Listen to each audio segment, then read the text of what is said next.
Alright, so here comes second day, day 2, Tuesday of the muscle car mod series. And as of this point, before we go any farther in game, I have to mention and kinda go over this theory between gross and net horsepower. This is a big issue because back in the day they used to rate horsepower one way, then they switched to rating it another way, and I'll go over it in a little bit. But let me mention that in NASCAR 2003, what it looks like that we're using cylinder dimensions, like the size of the piston eventually, the stroke of how far the piston is traveling, and the pressure, the PSI pressure that's developed in the cylinder from the explosion of air and gasoline.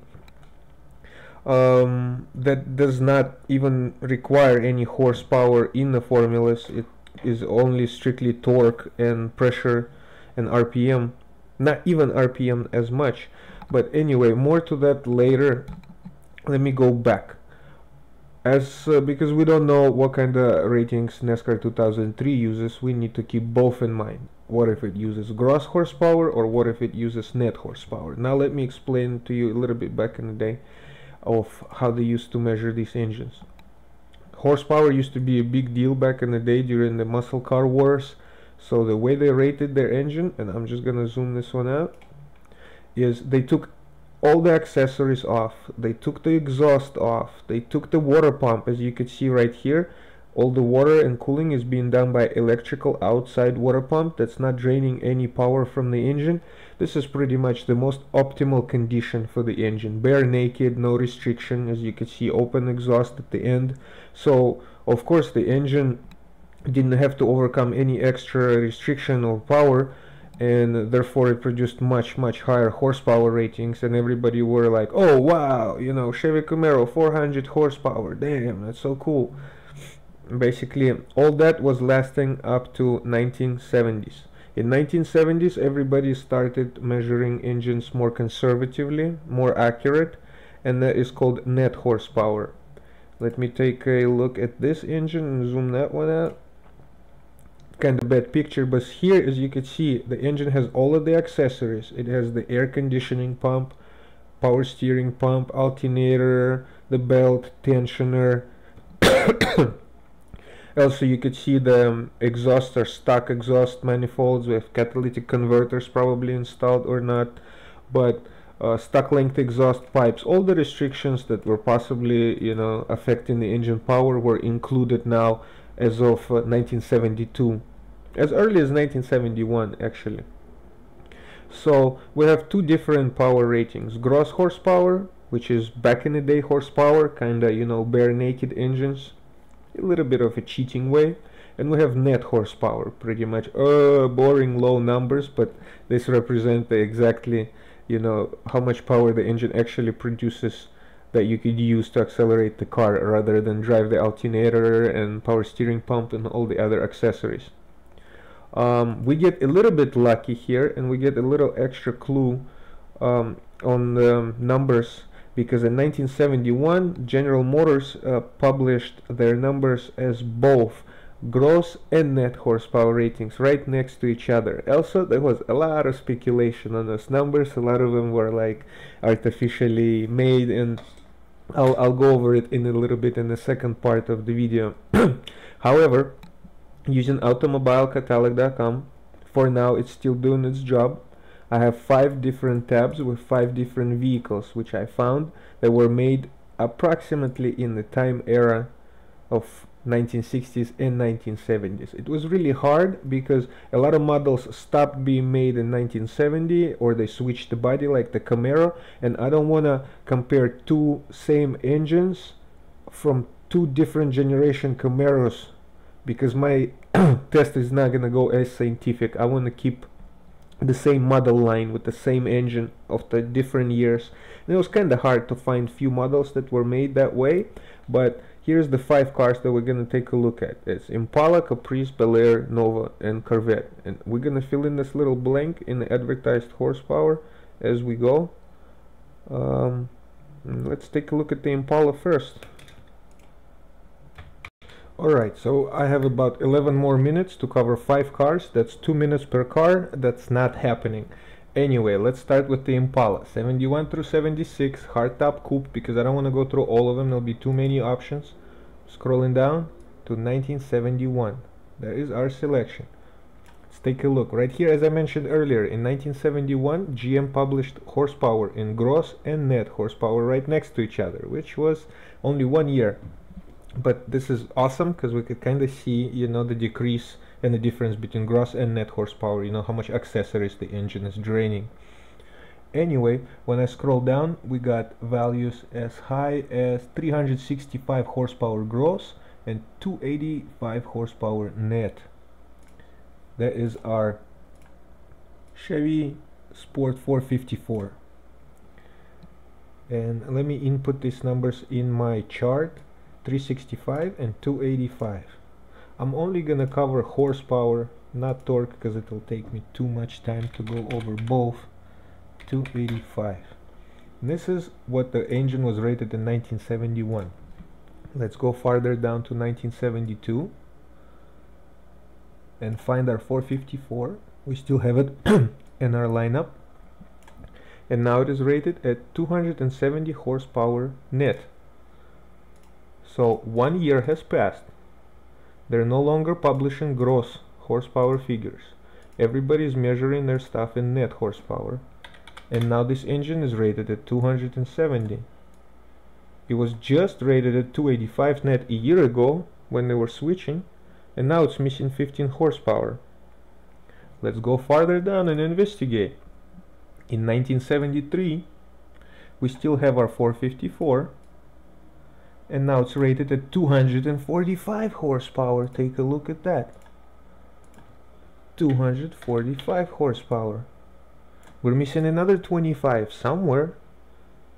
Now a year earlier it was 270, and a year earlier it was 285 when it was standing right next to 365. So imagine if they would have switched it like that and published the 72 figures, it would have looked like, oh wow, huge difference. So those accessories really were draining all the power, and you were telling us we got 400 horsepower, but we really didn't for all these years. So they published a figure of 285. Oopsie, you know, Chevy conspiracy.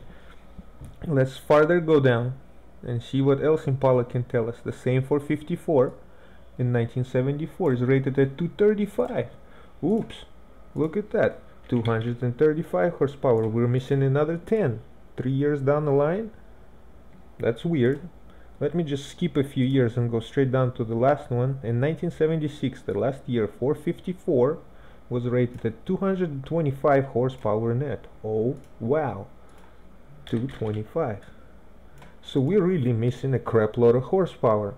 Now let's say if they would have published this rating like this at 225, people would have gone like, oh wow, so these net horsepower are really way less than gross horsepower, and you were almost double lying to us on, you know, all the ratings and stuff. So instead, here we get our convenient 285.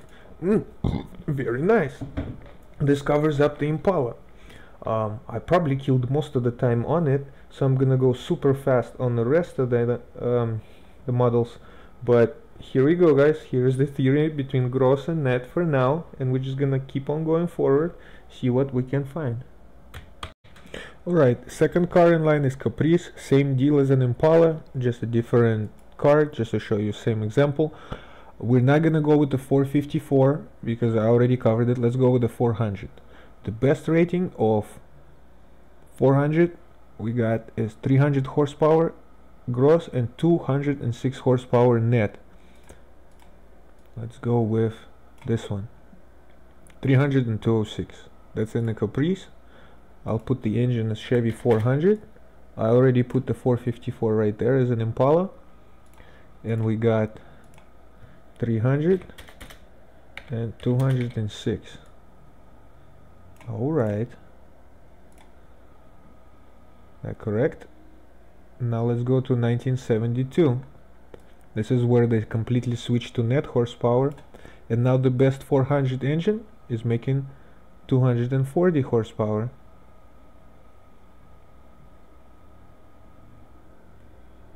With the dual exhaust. That's interesting. That's a different model, while the other one is making 210 horsepower. That is interesting, but I think that's the one. Maybe Caprice might not be the best example because of the variations. Okay, so we got the dual exhaust at 240 and not a dual exhaust and 210. So I'm gonna put both of them, 240 and 210. 240 and not the dual exhaust is rated at 210. So it is interesting how we're surpassing the original one, and here is the opposite with the Impala. Let's keep on going to the next year, and the only two 400 engines that we have are rated at 150 and 180 horsepower. There you go. Interesting, something happened there. And what we got right now is 180 and 160. That's less than 206 for sure, and that's more or less fits our theory. As farther we go down, we find our 400 engines still available, and it's rated at 175. Only one option, 175. Farther we go down, the last year, 1976, 400 is rated at 175 still. Okay, so here's the lineup for the Caprice. As for up to you guys to do the rest of the research, because I cannot cover so much in so many different cars in such a short time. I'll skip to Bel Air and I'll fill in the numbers so much as Nova, and then I'll go into more detail within the Corvette. So I'm gonna cut the video here and make it a little bit shorter so I could fit it within the 15 minutes. Alright, I'm gonna try to finish super fast and cover everything at once. I already filled in all the numbers. The Corvette is gonna get a separate video, and we'll talk about that later. I have a whole page for the Corvette made right here to explain. That's not for now. I want to apologize for the beginning of the video on the Impala. The drop right here, 245, 235, 225, they started using a different block. There was an L68 and an L48. They switched from one model of 454 to another. I believe not the L54, but anyway, I am wrong on this one. This is a different V8 that they run. You have to look up the precise engines that you're researching. However, the Deep of 15 horsepower right here is legit, so they lied a little bit. But I'm not here to discuss Chevy conspiracy. I'm here to discuss gross horsepower and net horsepower. And here we are proceeding with the Bel Air ratings, which we don't have for the gross horsepower, but 245, 165. Then in the next year it was rated at 165 net. Then you have two variations. You have two different combinations of this engine, and the ratings go like this: 175, 160, 155, and 145 all the way through for the lower engine. The Nova, we have the gross ratings because Nova was made in 1968 through 70 something, so we have the old school ratings, the mixed ratings for the 1971, and the net ratings.